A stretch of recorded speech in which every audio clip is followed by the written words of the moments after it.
Protected wreck sites are really special shipwrecks. There's only 57 of them protected by law in England, and they're nationally significant sites. They range from everything from Bronze Age cargo scatters through to 20th century submarines, and there's pretty much every type of site in between, so there's something for everybody.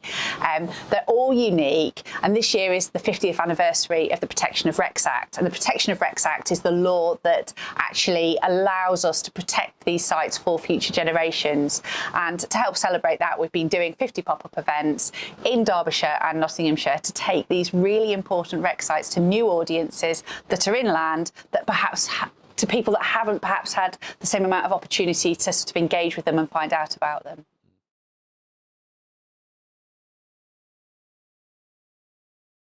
Oh, there's all sorts of stories. So Samuel Plimsoll was the MP for Derby in the late 19th century, and everybody's heard of the Plimsoll line on ships, and yet he was a landlocked MP who brought in the Plimsoll line, but also he helped pass the Merchant Shipping Act, so he's a local character who's involved. We have parts from Mulberry Harbours that were being made in Hilton in Derbyshire.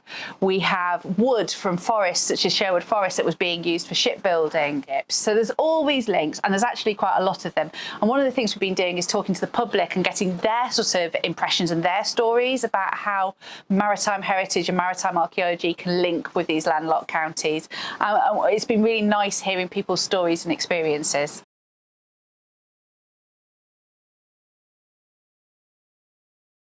So when we're in Derbyshire and Nottinghamshire, it's quite hard. We're not by the sea, so I can't show the public divers coming out of the water or coming in off the boat every day.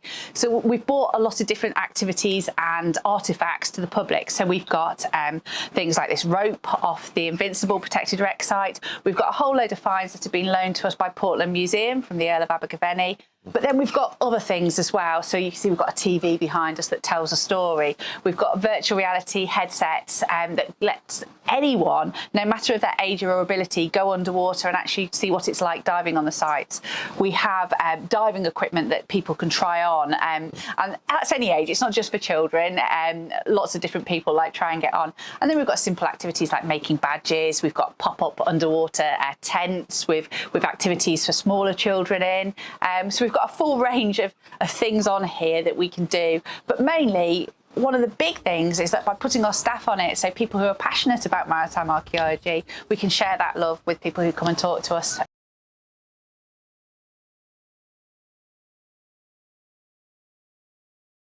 Out of everything we have here, I've got a few favourites. The rope, simply because it just smells so brilliant, and it really does sort of conjure up a different time, because it really smells exactly the way it did the day that it was still being used and the day the ship sank. And then in the Earl of Abergavenny artefacts, we have lots and lots of different things. But one of my favourites for showing to the public is this bone toothbrush, simply because so many people can recognise it as something they're still using today, and it's a really nice link to people in the past. I think my favourite part of having done these 50 events has been seeing people, especially young people and sort of children, actually find out about this for the first time and actually sort of see them realise that this is something they can get involved in. I became an archaeologist at the age of 7 when I was taken to a Romano-British site as part of a school visit, and the archaeologist made this post hole really exciting, and I knew I was going to be an archaeologist. And seeing some of the kids who we've had come through the stand with us this summer and seeing them have that same moment of realisation that they could do this in their future and it's something for them has been really, really exciting. I really hope that by doing these 50 events, more people have had the opportunity to find out about these sites. The protected wreck sites are so important. I love them so much, and I feel so privileged to get to work with them. And I just hope that by taking them to new audiences, we've actually made a lot more people realise that firstly they exist and that they actually matter to them too. So people have come and spoken to us about family members who've got local connections to shipbuilding. We've heard about possible wrecks that are located in local rivers. We've learned an awful lot. But what I've really taken from it is the fact that even though we are landlocked, people have a real interest in maritime archaeology and maritime heritage, and that as a sector we really need to be actually sort of looking across the country when we talk about these things and not focusing just on coastal communities.